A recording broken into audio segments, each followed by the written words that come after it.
عہد الس ہمیشہ کے لیے تاکہ یاد رہے، کیونکہ ہم میں سے ہر کوئی عہد الس کر کے آیا ہے۔ جو بھی دنیا میں پیدا ہوگا، پیدا ہو چکا ہے، وہ اللہ تعالیٰ سے عہد الست کر کے آیا ہے۔ عہد الست کا ذکر قرآن کی سورہ الاعراف جو 9ویں سپارے میں ہے، اس کی آیت نمبر 172 کے اندر اس کا ذکر ہے۔ الاعراف آیت نمبر 172، اللہ تعالیٰ فرماتے ہیں وَإِذْ أَخَذَ رَبُّكَ مِن بَنِي آدَمَ مِن ظُهُورِهِمْ ذُرِّيَّتَهُمْ وَأَشْهَدَهُمْ عَلَىٰ أَنفُسِهِمْ۔ نبی کریم صلی اللہ علیہ وسلم سے خطاب ہے کہ اے نبی کریم صلی اللہ علیہ وسلم یاد کریں جب آپ کے رب نے بنی آدم کی پشتوں سے ان کی اولاد کو نکالا اور پھر ان کی جانوں پر ان کو خود کو گواہ بنایا، ٹھیک ہے، اور کیا پوچھا الستو بربکم، کیا میں تمہارا رب نہیں ہوں؟ الستو کا جو لفظ ہے نا، تو میرے کے لیے ہے میں، اور الست کا جو لفظ ہے وہ لیسا سے ہے، ٹھیک ہے، لیسا کا مطلب ہوتا ہے نہیں، اسی لیے اس کا نام عہد الست ہے کہ یہاں ایسے الفاظ آئے ہیں کہ اللہ تعالیٰ نے پوچھا ساری روحوں سے الستو بربکم، کیا میں تمہارا رب نہیں ہوں؟ تو انہوں نے کیا کہا؟ قالوا بلا شہدنا، ساری ارواح نے جواب دیا کہ کیوں نہیں، بے شک آپ ہمارے رب ہیں۔ پھر اللہ تعالیٰ نے فرمایا ان تقولوا یوم القیامہ انا کننا عن ھذا غافلین، کہ یہ عہد تم سے اس لیے لیا گیا ہے کہ تم قیامت کے دن یہ نہ کہو کہ بے شک ہم تو اس بات سے غافل تھے۔ ٹھیک، یہ ہے آیت 172 سورہ الاعراف۔ اس کی تفسیر میں آپ کو بتا رہی ہوں، ترجمہ اس کا یہ ہے، آپ کو بتا دیا میں نے۔ عہد الست کی یہاں پر بات ہے کہ اللہ تعالیٰ نے کہا کہ ساری ارواح سے بنی آدم کے پشت سے نکال کے ان سے عہد لیا گیا تھا۔ تو یہ عہد کہاں ہوا تھا؟ عالم بالا میں ہوا تھا، آسمانوں پر ہوا تھا، اور تمام ارواح سے لیا گیا۔ جب اللہ تعالیٰ آدم علیہ السلام کو پیدا کر چکے تو ان کو بلا کر ان کے پیٹھ پر ہاتھ پھیرا اور قیامت تک کی جو روحیں پیدا ہونی ہیں ان کو سب کو سامنے حاضر کیا، ان کی اپنی شکل میں، یا بعض چند روایات میں یہ بھی ہے کہ چوٹیوں کی شکل میں، لیکن زیادہ یہی ہے کہ ان کی اپنی شکل میں حاضر کیا۔ پھر یہ عہد لیا کہ کیا میں تمہارا رب نہیں ہوں، اور یہ عہد الست کے نام سے مشہور ہے، الف لام سین تے۔ مسند احمد کی روایت ہے، اس میں آتا ہے کہ نعمان نامی میدان میں اللہ تعالیٰ نے پشت آدم سے عرفے کے دن ان کی تمام اولاد ظاہر کی اور سب کو سامنے پھیلا لیا اور فرمایا کیا میں تمہارا رب نہیں ہوں؟ سب نے کہا کہ ہاں، ہم گواہ ہیں کہ آپ ہمارا رب ہیں۔ اور پھر نبی کریم صلی اللہ علیہ وسلم نے المبتلون تک آیات تلاوت فرمائیں، یہ مسند احمد کی روایت ہے، اور المبتلون اگلی ہی آیت میں ہے 173 میں، ٹھیک ہو گیا۔ امام شوکانی جو بہت مشہور مفسر قرآن گزرے ہیں، وہ کہتے ہیں کہ یہ عہد عالم بالا میں لیا گیا۔ جیسے آدم علیہ السلام کو دنیا میں بھیجنے سے پہلے تمام نام سکھائے گئے تھے نا، قرآن میں آپ نے پڑھا نا سورہ البقرہ میں کہ تمام نام سکھا دیے گئے آدم علیہ السلام کو، اسماء اللہ، تو اسی طرح کسی خاص جگہ میں یہ عہد بھی لیا گیا تھا۔ بے شمار احادیث سے یہ بات ثابت ہے کہ یہ عہد ہر کوئی کر کے آیا، اور قرآن میں موجود ہے کہ یہ عہد لیا گیا۔ آیت آپ کو میں نے بتا دی کہاں پر موجود ہے۔ اب یہ عہد کہاں لیا گیا، جگہ کون سی تھی، عالم بالا میں، کب لیا گیا، یہ سب جاننا ہمارے لیے ضروری نہیں ہے۔ ضروری یہ ہے کہ عہد لیا گیا ہے جیسا کہ قرآن کہہ رہا ہے، عالم بالا میں ایسا ہوا ہے۔ اس سے پتہ چلتا ہے کہ انسان کی فطرت میں اللہ تعالیٰ کی الوہیت کہ اللہ ایک ہے، اس کی وحدانیت اور ربوبیت کہ وہ ہمارا سب کا رب ہے، یہ سب چیزیں موجود ہیں، ٹھیک، کیونکہ ہم عہد کر کے آئے ہیں، اور اس بات کی تصدیق نبی کریم صلی اللہ علیہ وسلم کی حدیث بھی کرتی ہے کہ عہد الست لیا ہوا ہے۔ آپ صلی اللہ علیہ وسلم نے فرمایا، یہ حدیث ہے صحیح بخاری کی، کہ ہر پیدا ہونے والا بچہ دین فطرت پر پیدا ہوتا ہے۔ دین فطرت کون سا ہے؟ کہ اللہ ایک ہے۔ تو کیوں دین فطرت پر پیدا ہوتا ہے؟ کیونکہ عہد الست کیا ہوا ہے، لیکن اس کے ماں باپ اسے یہودی یا نصرانی یا مجوسی بنا دیتے ہیں۔ اس کی مثال ایسی ہے جیسے جانور کا بچہ صحیح سالم پیدا ہوتا ہے۔ کیا تم نے کبھی ناک کان کٹا ہوا کوئی جانور کا بچہ دیکھا ہے؟ یعنی بعد میں لوگ اس کے ناک کان کاٹ دیتے ہیں۔ اور اس کے بعد آپ صلی اللہ علیہ وسلم نے اس آیت کی تلاوت کی، فطرت اللہ التی فطر الناس علیہا لا تبدیل لخلق اللہ ذالک الدین القیم۔ یہ سورہ روم کی آیت ہے، ترجمہ ہے کہ اللہ کی اس فطرت کی اتباع کرو جس پر اس نے انسان کو پیدا کیا ہے، اور اللہ کی بنائی ہوئی فطرت میں کوئی تبدیلی ممکن نہیں، یہی سیدھا دین ہے۔ حدیث قدسی میں آتا ہے، صحیح مسلم کی حدیث ہے، اللہ تعالیٰ فرماتے ہیں میں نے اپنے بندوں کو موحد اور مخلص پیدا کیا، پھر شیطان نے آ کر انہیں ان کے سچے دین سے بہکا کر میری حلال کردہ چیزیں ان پر حرام کر دیں۔ تو ہر انسان کو دین فطرت پہ پیدا کیا گیا ہے، یہ قرآن دوبارہ بھی کہہ رہا ہے، سورہ روم میں کہہ رہا ہے، اور جو آیت میں نے آپ کو ابھی سنائی سورہ روم کی وہ آیت ہے، اور اس میں اللہ تعالیٰ نے ایسا فرمایا کہ وَأَقِمْ وَجْهَكَ لِلدِّينِ حَنِيفًا فِطْرَةَ اللَّهِ الَّتِي فَطَرَ النَّاسَ عَلَيْهَا لَا تَبْدِيلَ لِخَلْقِ اللَّهِ، آپ یکسو ہو کر اپنا رخ دین کے لیے سیدھا رکھیں، اللہ کی فطرت اختیار کریں جس پر اس نے لوگوں کو پیدا کیا ہے، اور اللہ کی تخلیق میں تبدیلی جائز نہیں۔ تو اللہ نے کس تخلیق پر، کس فطرت پر لوگوں کو پیدا کیا ہے؟ توحید کا، توحید کی سب لوگ گواہ بن کر آئے ہیں، تو انسان کی فطرت میں توحید موجود ہے، اس لیے اس کی گواہی آپ کی فطرت بھی دیتی ہے، انسان کی فطرت دیتی ہے۔ اس طرح کے دیکھیں، چاہے کوئی بڑے سے بڑا نافرمان ہو، بڑے سے بڑا کافر و فاجر ہو، جب وہ سخت مصیبت میں پھنستا ہے تو صرف رب کو پکارتا ہے، اللہ کو پکارتا ہے، پھر اس کو پیدا کرنے والا یاد آتا ہے، پھر جو اللہ اس کا رب ہے وہ یاد آتا ہے۔ اور مشرکوں کی مثال موجود ہے کہ جب ان کا جہاز سمندر میں پھنستا تھا بھور میں، تو پہلے وہ اپنے لات و عزا کو پکارتے تھے، لیکن جب بالکل ناممکن نظر آتا تھا بچنا تو کہتے تھے اللہ کو پکارو۔ اچھا، اب بات یہ ہے، سوال یہ پیدا ہوتا ہے کہ یہ عہد ہمیں یاد کیوں نہیں ہے؟ اس طرح سے یاد نہیں نا جیسے پچھلی دفعہ کوسچن بھی ہوا تھا، تو اس کی وجوہات اب آپ نوٹ کریں۔ نمبر 1، انسان کی طبیعت میں نسیان ہے، بھولنے کا مادہ ہے نا، تو بہت سی باتیں ہمیں یاد نہیں رہتی۔ اب آپ مجھے بتائیں کہ آپ کو یاد ہے کہ آپ نے اپنی پیدا ہونے کے بعد پہلا لفظ کیا بولا تھا؟ تو بہت ساری باتیں ہمارے ہوش آواز میں ہوتی ہیں پھر بھی ہمیں یاد نہیں رہتی۔ مثلا اگر میں ابھی آپ سے پوچھوں کہ پچھلے سال آپ اس وقت کہاں تھے، کیا کر رہے تھے، آپ کو یاد ہوگا؟ اگر میں صرف 2 ہفتے پہلے بھی پوچھوں کہ آپ نے آج کے دن اس وقت کیا کپڑے پہنے ہوئے تھے، کیا آپ کو یاد ہوگا؟ نہیں یاد ہوگا۔ تو بہت سی باتیں اس دنیا کی ہمیں یاد نہیں ہیں، تو عالم بالا کی بات کیسے یاد ہو سکتی ہے؟ لیکن عہد تو لیا گیا ہے۔ نمبر 2، عہد الست ہمارے شعور میں نہیں ہے لیکن تحت شعور میں ہے، ٹھیک؟ شعور میں نہیں ہے یعنی شعوری طور پر ہمیں نہیں یاد، لیکن تحت شعور کیا ہوتا ہے؟ بیک آف مائنڈ میں اندر خانے موجود ہیں۔ اس لیے انسان عام زندگی میں چاہے اللہ سے کتنا بھی دور ہو، مشکل و مصیبت میں، جیسے میں نے آپ کو بتایا، صرف وحدہ لا شریک کو پکارتا ہے۔ اس وقت اس کو یاد آ جاتا ہے کہ میرا رب جو ہے وہ اللہ تعالیٰ ہے، اور مشکل سے نکالنے والی ذات صرف اسی کی ہے۔ نمبر 3 یہ ہے کہ اللہ تعالیٰ نے صرف عہد الست لے کر ہمیں نہیں چھوڑ دیا، بلکہ کتابیں اور رسول بھیج کر اس عہد کا ریمائنڈر بھی دیا ہے، یاد دہانی بھی کرائی ہے۔ اس کے علاوہ کائنات میں اتنی ساری چیزیں، اسباب موجود ہیں، نشانیاں موجود ہیں جو اس عہد کی ہمیں ریمائنڈر دیتے ہیں کہ اللہ ایک ہے۔ تو بات یہ ہے کہ عہد الست کے ذریعے ہر ایک کے دل میں توحید الہی کا بیج موجود ہے۔ جب اللہ تعالیٰ کی باران رحمت ہوتی ہے یعنی وحی الہی کی بارش ہوتی ہے، جب انسان قرآن سے جڑتا ہے تو اس بیج سے پودا پھوٹ پڑتا ہے، اور یہ پھر اپنی انسان کی محنت، سچی لگن ہوتی ہے کہ وہ اس کو کتنا تناور درخت بنا سکتا ہے۔ چوتھی بات یہ ہے کہ اگر یہ عہد آپ کے شعور میں ہوتا تو آزمائش ہی ختم ہو جاتی۔ اگر شعوری طور پر آپ کو اور مجھے یاد ہوتا کہ میں یہ عہد کر کے آئی ہوں کہ اللہ میرا رب ہے، تب تو ہم کوئی غلط کام کر ہی نہیں سکتے، کر سکتے تھے؟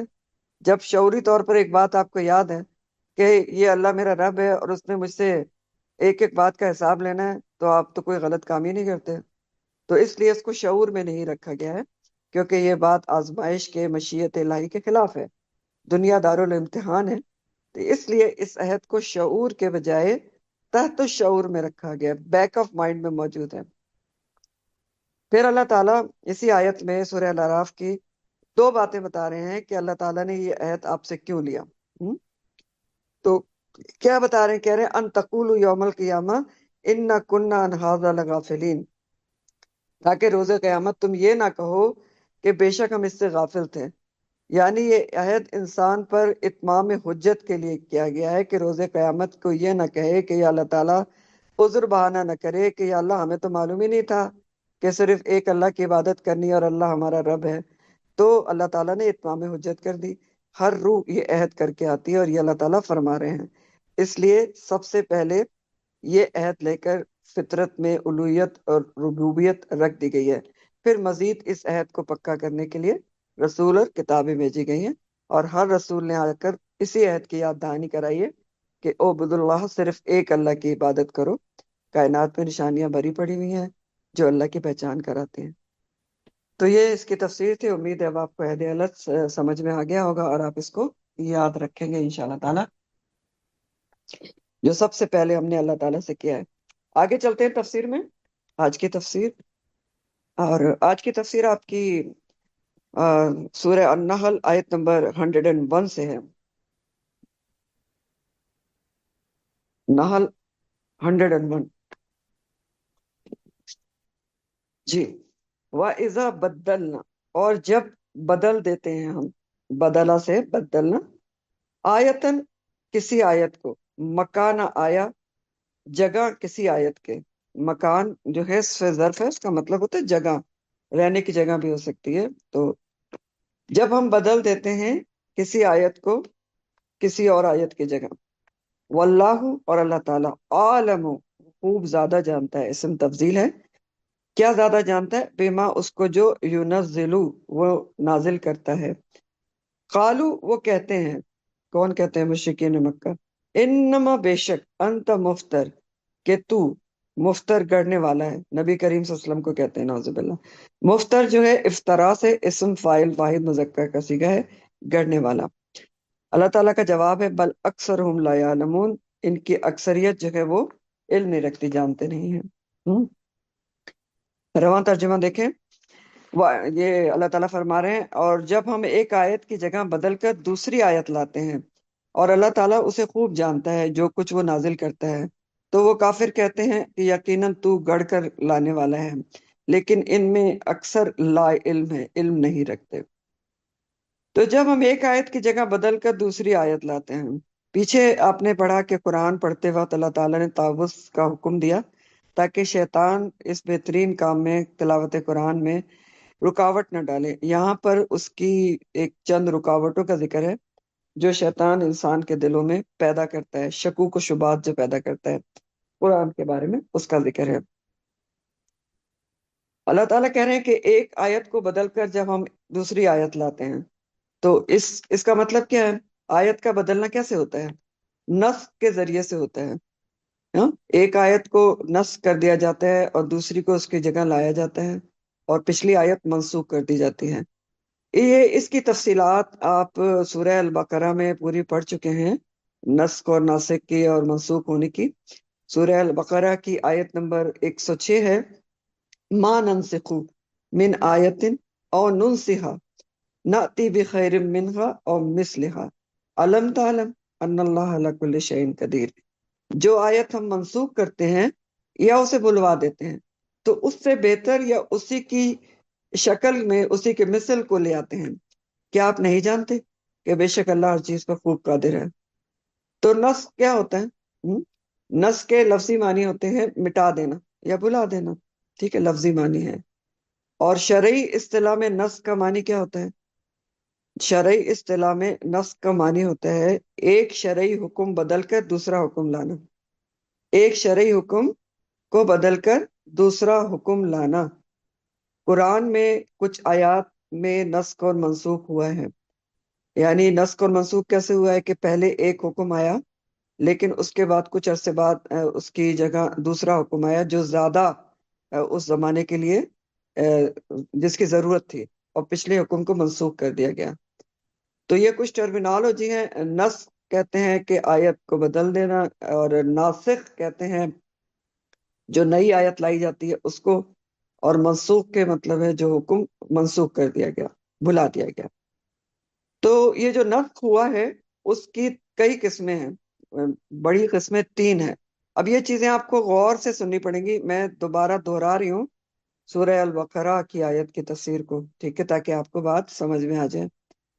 تو ناسخ اور نسخ کیا ہوتا ہے؟ 3 طرح سے ہوتا ہے کہ نمبر 1، جو نسخ ہوتا ہے آیت کا یا حکم کا، اس کو کہتے ہیں نسخ مع تلاوتہ، مع یعنی ساتھ، میم عین، نسخ مع التلاوت یعنی نسخ تلاوت کے ساتھ۔ اب نسخ تلاوت کے ساتھ کیسے ہوا؟ یعنی کوئی حکم تھا پہلے جو قرآن میں ہے، لیکن وہ حکم بعد میں منسوخ کر دیا گیا اور اس کی جگہ دوسرا حکم آ گیا، لیکن پچھلا حکم بھی قرآن میں موجود ہے، اپلیکیبل نہیں ہے اب، لیکن موجود ہے، اس کے الفاظ قرآن میں موجود ہیں، تلاوت ہو رہی ہے۔ جیسے آپ کو مثال بتاتی ہوں، قرآن کی ایک جو آیت ہے سورہ البقرہ 180، البقرہ 180، اللہ تعالیٰ فرماتے کتب علیکم اذا حضر احدکم الموت ان ترک خیرا الوصیۃ للوالدین والاقربین بالمعروف حقا علی المتقین۔ ترجمہ غور سے سنیں، اللہ تعالیٰ فرمانے تم پر فرض کر دیا گیا، کتب علیکم، کہ جب تم میں سے کسی کو موت آنے لگے اور اگر وہ کوئی مال چھوڑے جا رہا ہو تو والدین اور رشتہ داروں کے لیے معروف طریقے سے وصیت کرے، یہ متقین پر لازم ہے۔ تو یہ آیت پہلے اتری، ٹھیک ہے، پھر اس کو منسوخ کس سے کیا گیا؟ منسوخ سورہ نساء کی آیت سے کیا گیا جو بعد میں اتری، اور جس میں اصل میں اس میں کیا حکم دیا جا رہا ہے کہ جب کوئی مر رہا ہے اور مرنے والا کوئی ترکہ چھوڑ کے جا رہا ہے تو وہ کیا کرے کہ مرنے سے پہلے خود ہی اس ترکے کو ڈسٹریبیوٹ کر دے والدین اور قریبی رشتہ داروں میں۔ اس کو کینسل کس نے کیا؟ نس کا مطلب ہے کینسل کر دینا، مٹا دینا۔ تو منسوخ کس نے کیا اس کو؟ سورہ نساء کی آیت جب وراثت کے بارے میں تفصیل سے آ گئی کہ اللہ تعالیٰ نے وراثت کی تقسیم خود ہی کر دی کہ کس کو کتنا حصہ ملے گا، تو یہ آیت منسوخ ہو گئی، لیکن آیت قرآن میں موجود ہے، لیکن حکم اس کا منسوخ ہو چکا ہے۔ تو اس ٹائپ کو کیا کہتے ہیں؟ نص مع التلاوت۔ تو وراثت کی مقدار اللہ تعالیٰ نے خود متعین کر دی، یہ آیت منسوخ کر دی گئی۔ اب وصیت کس پہ؟ اب صرف آپ اپنے 1/3 پہ وصیت کر سکتے ہیں، اور وہ بھی ان رشتہ داروں کے لیے نہیں کر سکتے جن کا ورثے میں حصہ موجود ہے، ٹھیک ہو گیا؟ اور وصیت اب فرض بھی نہیں ہے، آپشنل ہے۔ تو یہ ایک قسم ہے نسخ کی، کہ آیت کیسے نسخ کی جاتی ہے، کہ آیت موجود ہے لیکن اس کا حکم منسوخ ہو چکا ہے دوسری آیت سے۔ دوسری ٹائپ کیا ہوتی ہے نسخ کی؟ کہ حکم موجود ہے مگر تلاوت منسوخ کر دی گئی، حکم ابھی بھی ہے، اس حکم پر آپ نے عمل کرنا ہے، لیکن قرآن میں نہیں ہے، تلاوت منسوخ کر دی گئی۔ یعنی نبی کریم صلی اللہ علیہ وآلہ وسلم نے اللہ کے اذن سے اس کو قرآن میں نہیں رکھا، نکال دیا، لیکن آیت کا حکم آج بھی موجود ہے اور احادیث سے ثابت ہے۔ اس کی مثال شادی شدہ مرد اور عورت کے بارے میں جو حکم ہے اس کا ہے، کہ حکم موجود ہے کہ اگر شادی شدہ عورت یا مرد زنا کرے گا تو اس کو رجم کیا جائے گا، اسٹون ٹو ڈیتھ کیا جائے گا۔ تو حکم موجود ہے اور آیات اس کے بارے میں بہت ساری احادیث ہیں کہ رجم کیا جائے گا، اور یہ آیت قرآن میں موجود تھی ایک زمانے میں، اب نہیں ہے۔ اور اس کا ثبوت کیا ہے کہ قرآن میں موجود تھی؟ سیدنا عمر رضی اللہ تعالیٰ عنہ سے مروی روایت ہے، اور یہ صحیح بخاری کی روایت ہے جس کا نمبر ہے 6830، بخاری 6830۔ حضرت عمر رضی اللہ تعالیٰ عنہ نے ایک مرتبہ جمعے کے خطبے میں ممبر کے اوپر خطبہ دیتے ہوئے فرمایا، بلا شبہ اللہ تعالیٰ نے محمد صلی اللہ علیہ وسلم کو حق کے ساتھ مبعوث کیا اور آپ پر کتاب نازل کی۔ کتاب اللہ کی صورت میں جو کچھ آپ پر نازل ہوا اس میں آیت رجم بھی موجود تھی، ہم نے اسے پڑھا تھا، سمجھا تھا اور یاد رکھا تھا۔ رسول اللہ صلی اللہ علیہ وسلم نے خود اپنے زمانے میں رجم کرایا، پھر آپ کے بعد ہم نے بھی رجم کیا، لیکن مجھے ڈر ہے کہ اگر وقت یوں ہی آگے بڑھتا رہا تو کہیں تم میں سے کوئی یہ دعویٰ نہ کر بیٹھے،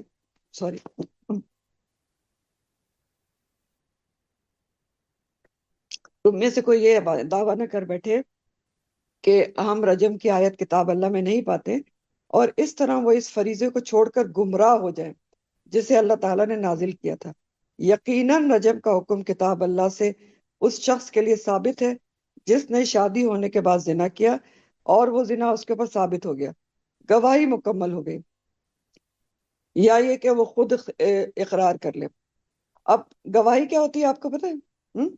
زنا کی جو حد ہے رجم کرنا، اسٹون ٹو ڈیتھ، وہ کب اپلائی ہوتی ہے؟ ایسے آپ کو نالج کے لیے بتا رہی ہوں کہ کہیں دل میں خدا نہ کرے خیال آئے کہ بڑی ظالمانہ سزا ہے. بہت ہی کڑی شرط ہے اس کی. 4 چشم دید گواہ لانے ہوتے ہیں، آئی وٹنس، 4 جنہوں نے اپنی آنکھوں سے یہ فیل ہوتے ہوئے دیکھا ہو. مل سکتے ہیں، مل سکتے ہیں 4 گواہ. اور اگر کوئی 3 گواہ بھی لے آیا، صرف ایک نہیں لایا، تو اس کے اوپر الٹا حد لگتی ہے اور اس کو 80 کوڑے کھانے پڑتے ہیں، جس کو حد قذف کہا جاتا ہے. سورہ نور میں انشاءاللہ آپ پڑھیں گے. تو بہرحال یہ دوسری قسم تھی نص کی، کہ کیا ہے، حکم موجود ہے لیکن قرآن میں اس کی تلاوت نہیں ہے. تیسری قسم کیا ہے نص کی، کہ تلاوت اور حکم دونوں منسوخ ہو جائیں. حکم بھی منسوخ ہو گیا اور قرآن میں اس کی الفاظ بھی موجود نہیں ہیں. حکم منسوخ ہو گیا، تلاوت بلا دی گئی. اور بلا کیسے دی جاتی تھی؟ کوئی بھی آیت بلائی ایسے جاتی تھی کہ رمضان میں نبی کریم صلی اللہ علیہ وسلم جبرائیل علیہ السلام کے ساتھ پورے قرآن کا دورہ کرتے تھے. تو جو آیت اللہ تعالیٰ نے بلا دینی ہوتی تھی تو وہ آپ کو بلوا دی جاتی تھی، تو اس طرح وہ نکل جاتی تھی. تو تیسری قسم یہ ہے نص کی کہ تلاوت اور حکم دونوں ہی منسوخ ہو گئے. حکم منسوخ ہو گیا اور تلاوت ابھی قرآن میں موجود نہیں ہے، الفاظ موجود نہیں ہیں. اس کی مثال کیا ہے کہ آپ سورہ بقرہ میں پڑھتے ہیں کہ اللہ تعالیٰ نے کہا کہ ان اللہ لا یستحی، کہ اللہ تعالیٰ کو اس بات سے کوئی شرم نہیں آتی کہ وہ مچھر کی مثال بیان کرے یا اس کے پر کی. تو قرآن میں تو کوئی ایسی مثال موجود نہیں ہے آج کہ جس میں مچھر کی مثال کسی طریقے سے دی گئی ہو، لیکن اللہ تعالیٰ کہہ رہے ہیں کہ اللہ تعالیٰ کو اس بات سے شرم نہیں آتی. تو اس سے ہمیں کیا پتہ چلتا ہے کہ کسی وقت میں یہ آیت موجود تھی قرآن میں، لیکن پھر وہ آیت اور اس کی تلاوت دونوں منسوخ ہو گئے. ٹھیک ہو گیا؟ تو یہ کچھ ٹائپس تھی نسخ اور منسوخ کی. یہ نسخ اور منسوخ قرآن میں بھی ہوا ہے اور پہلی قوموں کے احکامات کے ساتھ بھی ہوا ہے. ٹھیک ہے، کوئی نئی چیز نہیں ہے. جیسے مثال کے طور پر آدم علیہ السلام کے زمانے میں انیشلی بہن بھائی کا نکاح جائز تھا کیونکہ اس وقت کی ضرورت تھی. اس کے بعد جب ایک خاصی تعداد لوگوں کی پیدا ہو گئی تو یہ حکم منسوخ کر دیا گیا اور وہ محرمات میں سے آ گئے بہن بھائی کا نکاح. ٹھیک ہے. پھر اسی طرح آپ دیکھیں بعض شریعتوں میں سجدہ تعظیمی جائز تھا. جیسے سورہ یوسف میں آپ پڑھتے ہیں کہ یوسف علیہ السلام کو ان کے بھائیوں نے سجدہ کیا. تو بعض شریعتوں میں جائز تھا لیکن امت محمدیہ میں بالکل ناجائز ہے. اللہ کے سوا کسی کو بھی سجدہ جائز نہیں ہے. تو یہ نسخ اور منسوخ پچھلی شریعتوں میں بھی ہوتا رہا ہے. قرآن کے بعض احکامات میں نسخ و منسوخ کیوں ہوا؟ اس لیے ہوا کہ قرآن کا نزول 23 سال کے عرصے میں ہوا ہے. لوگوں کے حالات و واقعات کے مطابق ہوا. ایک وقت کے لیے جو حکمت تھی وہ حکم اس وقت میں آیا، پھر کیا ہوا، حالات تبدیل ہو گئے تو اس حکم کو بدل دیا گیا، دوسرا حکم آ گیا. ٹھیک ہو گیا. دوسری وجہ کیا تھی؟ ذہن سازی اور تدریج کے لیے ایسا کیا گیا. یعنی بتدریج لوگوں کے عقل اور فہم کے مطابق ان کو حکم دیا گیا، ایک دم سے نہیں دیا گیا کہ ایک حکم دے دیا گیا بس اس پہ عمل کر لو. ذہن سازی کے لیے تدریج کے ساتھ حکم دیا گیا، آہستہ آہستہ کر کے، کہ پہلے تھوڑا کیا گیا کہ ایسا کر لو، پھر اس کو آگے بڑھایا گیا. اس کی مثال آپ دیکھیں، شراب کا حکم بہت بڑی مثال ہے کہ ایک دم سے شراب کو حرام نہیں کیا گیا تھا کیونکہ عرب میں تو عام طور پہ پی جاتی تھی. اگر ایک دم حکم آتا تو کتنے لوگ چھوڑتے؟ بہت کم چھوڑتے. تو ذہن سازی کی گئی تھی. پہلے اللہ تعالیٰ نے کہا کہ جو آپ نے سورہ البقرہ میں پڑھا تھا کہ بے شک جو شراب اور جوئے میں تھوڑے سے فائدے ہیں لیکن نقصانات زیادہ ہیں، پہلے یہ کہا گیا. پھر آگے کہا گیا کہ جو لوگ ایمان لائے ہو نشے کی حالت میں جب ہو تو نماز کے قریب بھی نہ جاؤ. اب ظاہر نماز تو سب پڑھتے تھے تو تدریج ہو گئی کہ کافی لوگوں نے چھوڑ دی. پھر فائنل حکم آگے جا کے سورہ المائدہ میں آیا جب مکمل طور پر شراب کو حرام کیا گیا کہ یہ عمل شیطان ہے، فاجتنبوہ، تو کیا تم اس سے باز آؤ گے. تو تدریج یعنی کیوں نسخ اور منسوخ کیا گیا؟ تدریج کے لیے. اور عقل و فہم کے حساب سے بھی کیا گیا کہ لوگوں کی استعداد دیکھی گئی.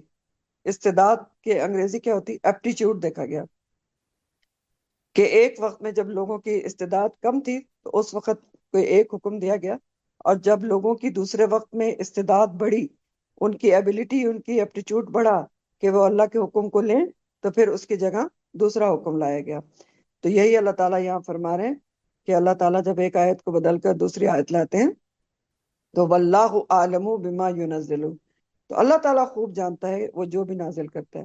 یعنی یہ نسخ اور منسوخ اللہ کی طرف سے ہوا اور اس کی حکمت کے مطابق ہوا۔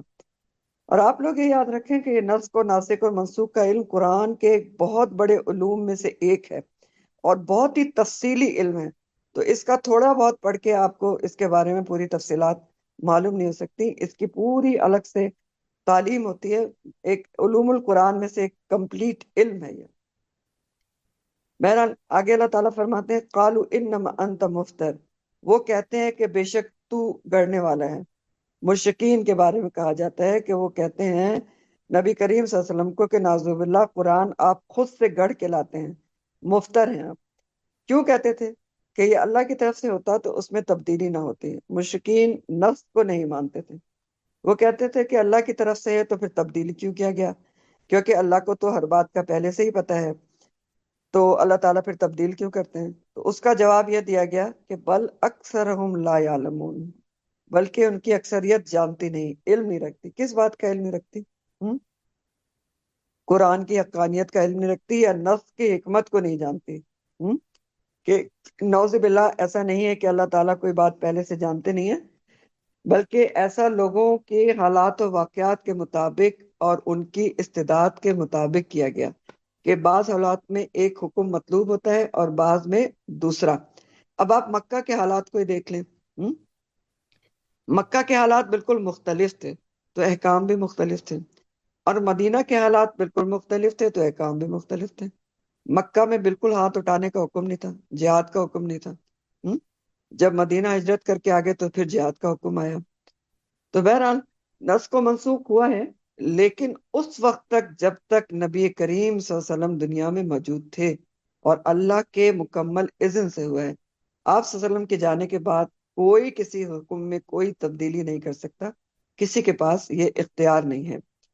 آپ نسخ اور منسوخ کو میں آپ کو ایک عام مثال سے بھی سمجھا سکتی ہوں کہ آپ سمجھیں کہ اکثر آپ دیکھتے ہیں نا، کوئی مریض ہوتا ہے جو کمزور ہوتا ہے اور اس کو بہت اسٹرانگ دوا دینی ہوتی ہے، تو ڈاکٹر اس کو ایک دم سے بہت اسٹرانگ ہائی پوٹینسی دوا نہیں دیتے، ہاں، حالانکہ ڈاکٹر کو پہلے سے پتا ہوتا ہے کہ اس کا جو مرض ہے اس کے اوپر وہ فلانی بہت اسٹرانگ دوا جو ہے وہ اثر کرے گی، لیکن وہ ایک دم سے نہیں دیتا، پتہ اس کو ہوتا ہے۔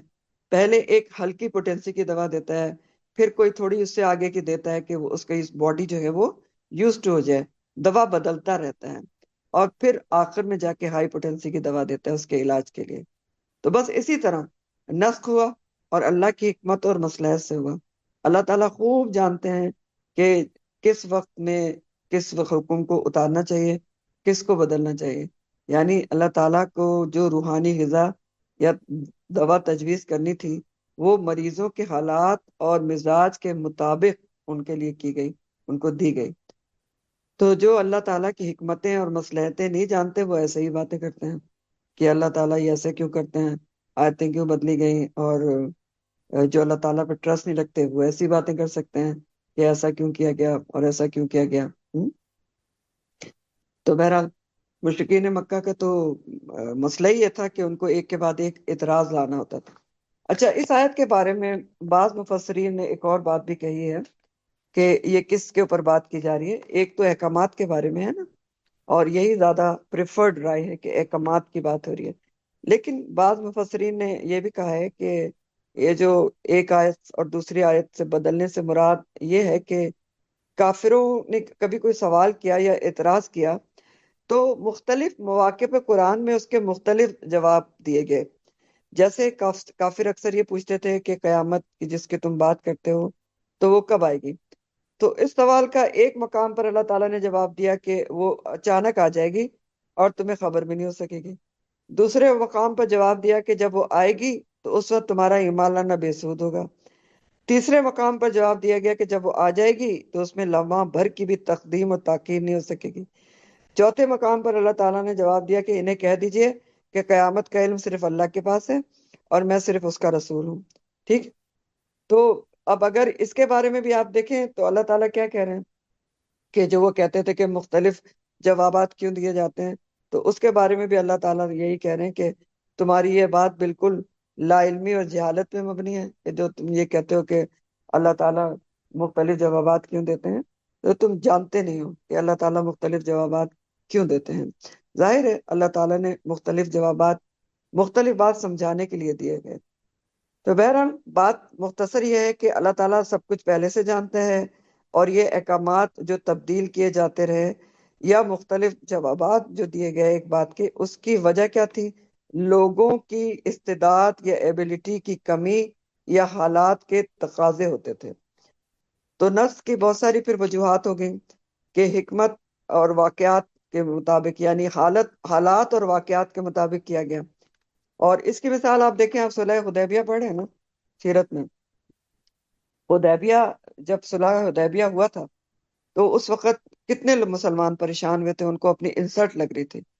اور اس کے بعد اللہ تعالیٰ نے سورہ الفتح کی آیت نازل کی کہ انا فتحنا لک فتحا مبینا، کہ بے شک ہم نے آپ کو کھلی فتح دی ہے۔ اور پھر سورہ اس کے جو فتح کے جو ریاکشن سامنے آئے، اور وہ بہت ہی ہیلپ فل تھے، تو اس وقت کیا لگ رہا تھا کہ اللہ تعالیٰ نے بڑا غلط حکم دے دیا۔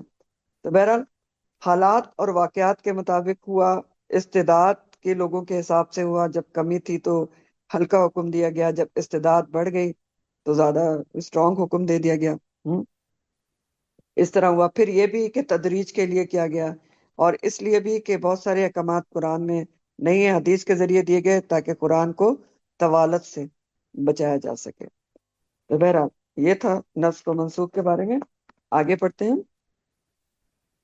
قل کہہ دیجئے نزلہ، نازل کیا ہے اسے روح القدسی، روح القدس نے۔ روح القدس، روح کا لفظ جو ہے آپ کو پتا ہے، میں نے پچھلی کسی تفسیر میں بتایا تھا، قرآن میں 3 معنی میں آیا ہے۔ ایک تو وہ روح جو آپ کے جسم سے نکل جائے تو انسان بے جان ہو جاتا ہے۔ دوسرا کس کے لیے آیا ہے؟ وحی الہی کے لیے بھی روح کا لفظ استعمال ہوا ہے۔ اور نمبر 3 فرشتے کے لیے استعمال ہوا ہے، خاص طور پر جبرائیل علیہ السلام کے لیے، اور میں نے آپ کو مثالیں بھی بتائی تھی۔ تو یہاں بھی جبرائیل علیہ السلام کے لیے استعمال ہو رہا ہے، اور قدس کے مطلب ہے معنی ہوتے ہیں پاکیزہ۔ تو روح القدس جبرائیل علیہ السلام کا لقب ہے، پاکیزہ روح، ٹھیک ہے۔ اور نزلہ ینزل تنزیل کے مطلب ہوتے ہیں آہستہ آہستہ تدریج اور اہتمام سے نازل کرنا۔ تو اللہ تعالیٰ فرما رہے ہیں نبی کریم صلی اللہ علیہ وسلم سے ان کو بتا دیں کہ اس کو نازل کیا ہے کس کو؟ قرآن نے، قرآن کو روح القدس، روح القدس کے ذریعے سے، من ربک، آپ کے رب کی طرف سے، بالحق، حق کے ساتھ۔ کیوں نازل کیا ہے؟ لیثبت، تاکہ وہ ثابت قدم رکھے، ثبتا سے، اس بات سے پچھلی دفعہ بھی بتایا تھا آپ کو، تاکہ وہ ثابت قدم رکھے الذین، ان لوگوں کو، آمنو، جو ایمان لائے، وہدن، اور ہدایت، وبشرا، اور خوشخبری، للمسلمین، مسلمانوں کے لیے۔ رواں ترجمہ دیکھیں۔ کہہ دیجئے اس قرآن کو روح القدس یعنی جبرائیل علیہ السلام جو کہ وہ لے کر آئے ہیں آپ کے رب کی طرف سے، حق کے ساتھ، اور حق کے ساتھ نازل کیا ہے تاکہ اللہ ایمان والوں کو ثابت قدم رکھے اور مسلمانوں کے لیے یہ ہدایت اور خوشخبری ہو۔ تو قرآن کو آپ بتا دیں کہ روح القدس جبرائیل علیہ السلام نے آپ کے رب کی طرف سے حق کے ساتھ نازل کیا ہے، یعنی ان کے ذریعے سے نازل کیا گیا ہے۔ جیسا کہ ابھی میں نے آپ کو بتایا کہ روح القدس جو ہے جبرائیل علیہ السلام کا لقب ہے، اور مشرکین کا یہ بھی ایک اعتراض تھا، اس کا یہاں پر جواب دیا جا رہا ہے کہ وہ کہتے تھے کہ یہ قرآن میں ایک آیت آتی ہے، اس کے چند دن بعد ایک اور آیت آتی ہے، تو قرآن کو ایک ساتھ ہی کیوں نہیں اتار دیا گیا جیسے تورات وغیرہ اتاری گئی تھی؟ تو یہ ایسا وہ کہتے رہتے تھے۔ جیسے سورہ الفرقان میں آتا ہے، سورہ الفرقان آیت نمبر 32 ہے، وقال الذین کفروا لولا انزل علیہ القرآن جملۃ واحدہ، تو کہاں ان لوگوں نے جنہوں نے کفر کیا، یہ قرآن ایک ہی دفعہ میں کیوں نہیں اتار دیا گیا، جملۃ واحدہ میں کیوں نہیں اتارا گیا؟ تو بتایا گیا کہ یہ تو آپ صلی اللہ علیہ وسلم نے دونوں سوالوں کا جواب، دونوں اعتراض کا جواب دیا جا رہا ہے۔ پچھلا اعتراض کہ نبی کریم صلی اللہ علیہ وسلم نے خود گڑھ لیا ہے، اس کا بھی، اور یہ بھی کہ ایک دم سے کیوں نہیں اتارا گیا، اکٹھا کیوں نہیں اتارا گیا۔ تو بتایا جا رہا ہے کہ ایک تو یہ آپ صلی اللہ علیہ وسلم نے خود نہیں گڑھا، بلکہ اس کو جبرائیل علیہ السلام جیسی پاک اور امانت دار ہستی کے ذریعے سے، جو تمام بشری کمزوریوں سے پاک ہیں، آپ صلی اللہ علیہ وسلم پر آپ کے رب کی طرف سے حق کے ساتھ اتارا گیا ہے، سچائی کے ساتھ اتارا گیا ہے، جیسا کہ سورہ الشعراء میں بھی اللہ تعالیٰ فرماتے ہیں